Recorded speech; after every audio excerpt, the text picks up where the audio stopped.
Hello, doctor. My question pertains to the point you're talking about. My name is Naresh. My question pertains to the point that you were making about intoxicants, small intoxicant, like you have in small quantities or big quantities, it's the same thing. It is an intoxicant. So how does it boil down to like smoking?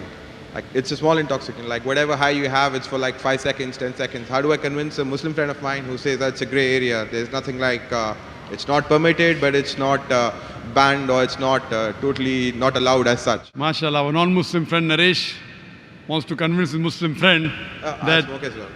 as far as smoking is concerned, he said what intoxicates in large quantity is prohibited in small quantity. That's the hadith of beloved Prophet Muhammad Sallallahu Alaihi Wasallam. Sunnah Ibn Majah, volume number 4 in the book of intoxication.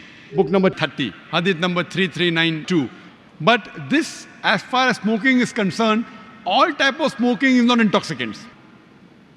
But I know ganja, charas is intoxicant, so that falls in the intoxicants. But if it is not intoxicating, previously there was a fatwa amongst the shuyukhs. There's a hadith which says that don't have onions because it smells. So when you go for salah, don't have onions, it has got bad breath. So based on that hadith, people used to say that smoking is makruh because it smells.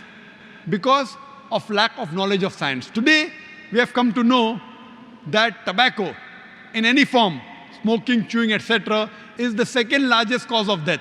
The first largest cause of death is alcoholism. Several millions of people die every year. It is the single largest cause of death. More than terrorism, more than war. Every year, millions of people die. The second largest cause of death is tobacco. According to World Health Organization, every year, more than 4 million people die only because of tobacco. Now, based on this, there's a verse of the Quran in Surah Baqarah, chapter number 2, verse number 195, which says, do not make your own hands the cause of your own destruction. That means committing suicide or causing self-loss is prohibited. So based on this verse, today we come to know smoking is nothing but slow poisoning. So based on this verse today, there are more than 400 different fatwas from different parts of the world that smoking is haram. Tobacco is haram. Only in India, where I come from, there the scholars say makruh. Because many have tobacco, so they say makruh.